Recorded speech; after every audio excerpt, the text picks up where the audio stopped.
I found her wedding ring in the glove compartment of her car, tucked inside a small velvet pouch like some kind of secret she was keeping from the world. That discovery happened on a Friday morning in April, when Charlotte was just starting to bloom with dogwoods and azaleas. I'm a furniture designer, and I'd been working from home that week, finishing up a custom dining set for a client in Myers Park. Letitia had taken my truck because hers was making that clicking noise again, and I needed to grab some wood samples from her sedan. The ring wasn't the first thing that made me suspicious. It was just the thing that confirmed what my gut had been screaming at me for weeks. My name is Tom, and at that point, I'd been married to Letitia for 5 years. We had a daughter, Emma, who was 3 years old and had her mother's dark eyes and my stubborn chin. We lived in a modest house in the suburbs, the kind with a front porch and a backyard where Emma could play on her swing set. Before Letitia, I'd been married to someone else. That relationship had ended badly, no infidelity, just two people who wanted different things. When I met Letitia at a friend's barbecue 6 years ago, she'd also been through a divorce. We bonded over that shared experience, over the relief of finding someone who understood the weight of starting over. She worked as an administrative assistant at a law firm downtown. Regular hours, decent pay, nothing glamorous but stable. I worked from my converted garage workshop most days, occasionally meeting clients at their homes or at furniture showrooms around Charlotte. The intuition started in late February. Nothing dramatic, nothing I could point to and say, that's the problem. Just a shift in the atmosphere of our home, like when the air pressure drops before a storm. Letitia started going out more on weekends. Work dinners, she'd say. The partners want to build team morale. She'd come home smelling like wine and something else, cologne that wasn't mine, though I couldn't be sure. When I asked about her evenings, she'd give me details that felt rehearsed, too perfect, like she'd practiced them in the car on the way home. She was distracted when we talked. Not hostile, not cold, just absent. Like she was having a more interesting conversation in her head, while I discussed Emma's preschool or the leaky faucet in the bathroom. In March, I noticed she'd changed her phone passcode. We'd never been the type of couple to police each other's devices, but we'd also never hidden them. Now her phone was always face down, always password protected, always in her purse or pocket. One night, I asked her directly, "Is everything okay with us?" She looked genuinely confused. "Of course. Why would you ask that? You seem distant." "I'm just stressed with work, Tom. The new senior partner is demanding, and we're short-staffed." She kissed my forehead. "I love you. You know that, right?" I wanted to believe her. God, I wanted to believe her. But then came the ring in the glove compartment. I stood in the driveway that Friday morning, holding that small velvet pouch, feeling my world tilt sideways. Why would she take off her wedding ring? Where was she going that she needed to be unmarried? I went inside and did something I'd never done before. I called her office. "Letitia," her colleague Monica answered. "She's not here today. She took a personal day." "Oh," I said, trying to keep my voice level. She must have forgotten to tell me. "Thanks." She'd left the house that morning in business clothes, kissed Emma goodbye, told me she had back-to-back meetings. And she wasn't at work. I stood in my workshop, surrounded by half-finished chair legs and the smell of sawdust, and made a decision. I ordered a GPS tracker online, paid extra for same-day delivery. By late afternoon, I'd attached it to the underside of her car's rear bumper. The magnetic case stuck firmly to the metal. I tested the app on my phone.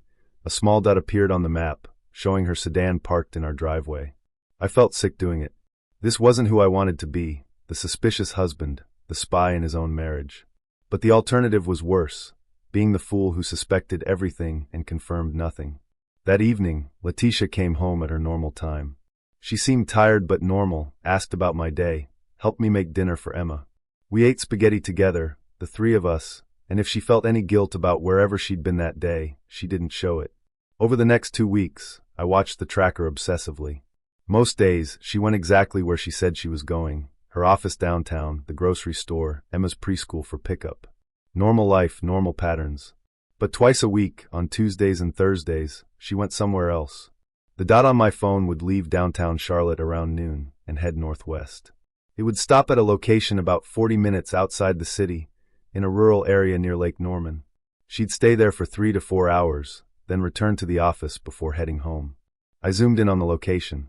Satellite view showed a small cabin surrounded by pine trees, set back from a dirt road.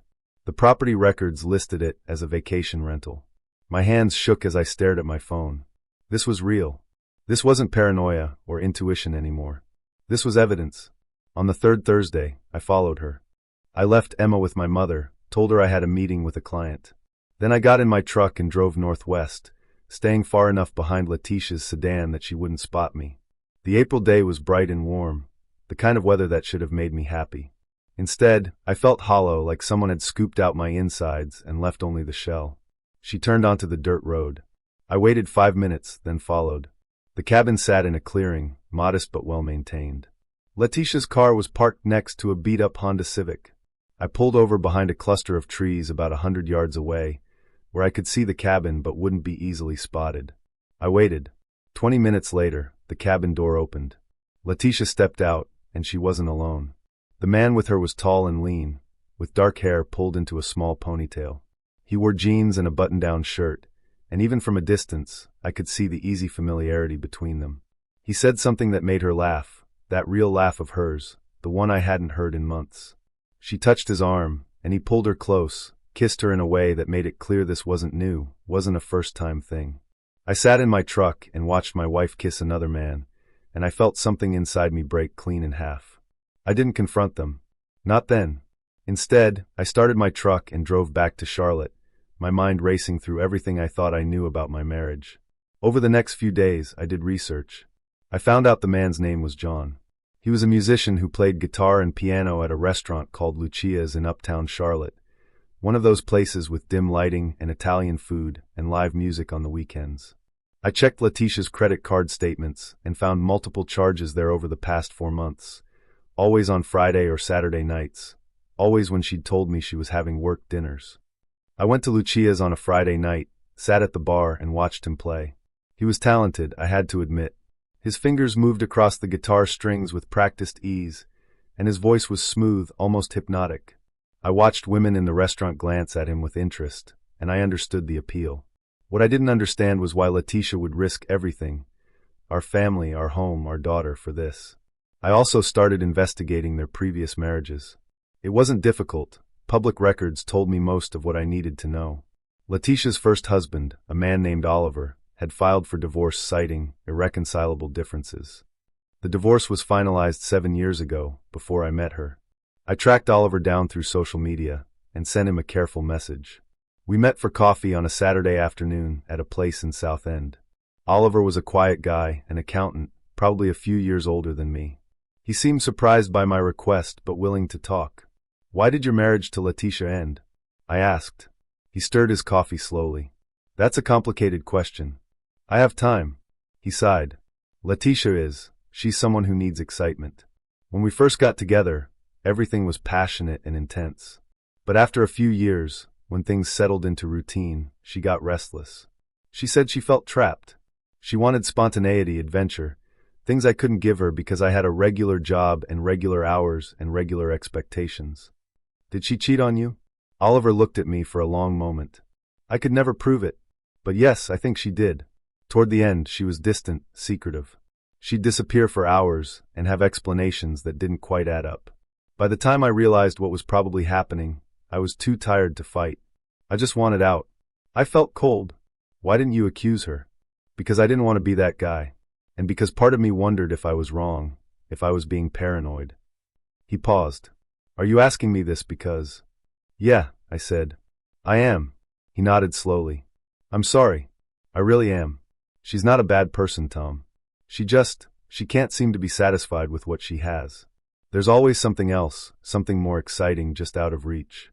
I drove home that afternoon feeling like I'd been given a piece of a puzzle I didn't want to complete.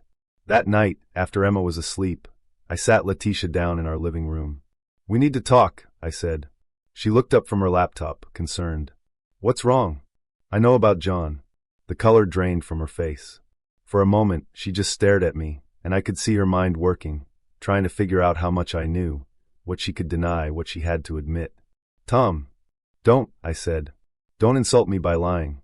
I know about the cabin. I know about Lucia's. I know you've been taking off your wedding ring. I know everything." She closed her laptop slowly. "How long have you known? Does it matter?" "I guess not." She looked down at her hands. "I never wanted to hurt you. But you did it anyway. It's not that simple." "Then explain it to me. I said, and I was proud of how calm I sounded, how controlled, when inside I was screaming. Explain how you destroy our family, and it's not simple. She took a breath. I love you, Tom. I do. But John, he makes me feel alive in a way I haven't felt in years. When I'm with him, I'm not just someone's wife or someone's mother or someone's employee. I'm just me. You could be you here, I said. With your family. With your daughter. It's different. Because he's exciting? Because he's new. She didn't answer. How long has this been going on? I asked. 6 months, she whispered. I met him at Lucia's. I went there for a work dinner last October, and he was playing, and afterward we talked, and it just happened. Nothing just happens, Letitia. You made choices. You chose to go back to that restaurant. You chose to give him your number. You chose to meet him at that cabin. You chose to lie to me every single day for 6 months. Tears were running down her face now. I know. You're right. I'm sorry. Do you love him? She hesitated, and that hesitation told me everything. I don't know. Maybe. I'm confused. Are you going to stop seeing him? Another hesitation. I don't know if I can. And there it was. The truth I'd been avoiding. She wasn't sorry enough to end it. She wasn't willing to fight for our marriage. Then we're done, I said. Tom, wait. No. I'm not going to compete for my own wife. I'm not going to beg you to choose me over some musician you've known for 6 months. You've made your choice. Please, she said. Can we try counseling? Can we? You can't counsel someone into being faithful, I said. You either are or you aren't. And you aren't. I stood up. I'm sleeping in the guest room tonight.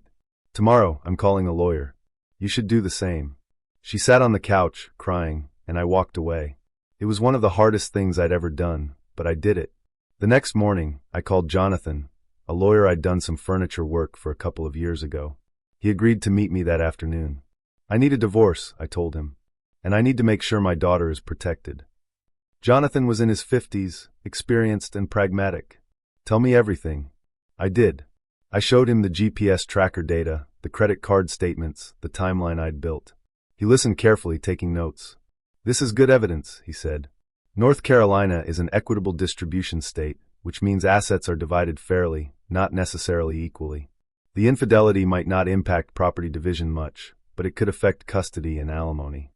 I want primary custody of Emma, I said. I work from home. I can be there for her in ways Letitia can't. We'll make that argument. Document everything, your involvement in Emma's care, Letitia's absences, all of it. The more evidence we have, the better.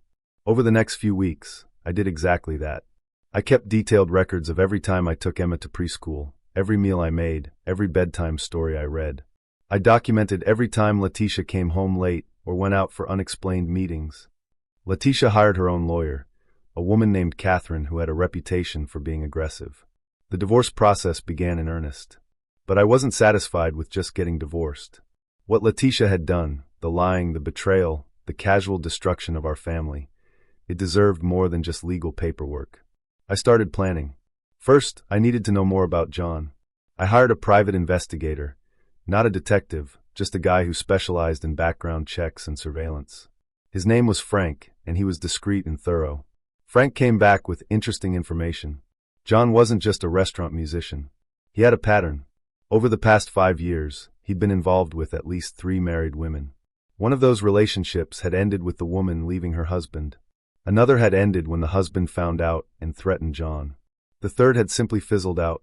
John, it seemed, enjoyed the thrill of the forbidden. He liked being the other man, the exciting alternative to boring married life. I also learned that John lived in a small apartment in Plaza Midwood and was chronically short on money. The restaurant gig didn't pay well, and he supplemented his income by giving guitar lessons. He had debts, credit cards, student loans, back rent. An idea began to form. I went back to Lucia's one Friday night in early May. I sat at the bar again and waited until John took his break. Then I approached him. Hey, I said. You're really talented. I enjoyed your set. He smiled, friendly but wary. Thanks, man. I appreciate it. I'm actually in the market for some live music for an event I'm hosting. Private party, good pay. Would you be interested? His eyes lit up. Yeah, definitely. What kind of event? A gallery opening for my furniture designs. We're showcasing a new collection, and I want someone who can create the right atmosphere. Sophisticated but accessible. We talked for a few minutes. I gave him a fake name. Tom is common enough that it didn't raise any flags, and a fake email address I'd set up specifically for this. We agreed he'd send me his rates and availability. Over the next week, we exchanged emails. I was friendly, professional, enthusiastic about his music. I told him the event would be in late June, at a gallery space I was renting in uptown Charlotte. Then I made my next move. I reached out to Oliver again. "I need your help with something," I told him over the phone. "What kind of help?" "I'm going to expose what Letitia is doing.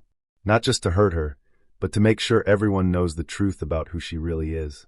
But I need someone who understands her, who can help me predict how she'll react." Oliver was quiet for a moment. "What exactly are you planning?" "Nothing illegal. Nothing violent. Just consequences." He agreed to help. I also reached out to Monica, Letitia's colleague from the law firm. We met for lunch, and I was honest with her. "I know Letitia has been lying about where she is during work hours," I said. "I know she's been using work dinners as a cover for an affair. I'm not asking you to spy on her or betray her. I'm just asking you to stop covering for her." Monica looked uncomfortable. "Tom, I don't know what to say. I had no idea." "I'm not blaming you," I said. "But if anyone asks where Letitia was on certain days, or if she tries to use work as an alibi for anything, I need you to tell the truth." She nodded slowly. "Okay, I can do that." The divorce proceedings continued. Letitia and I were barely speaking, communicating mostly through lawyers. She'd moved some of her things into John's apartment, though she still came back to the house to see Emma. Emma knew something was wrong.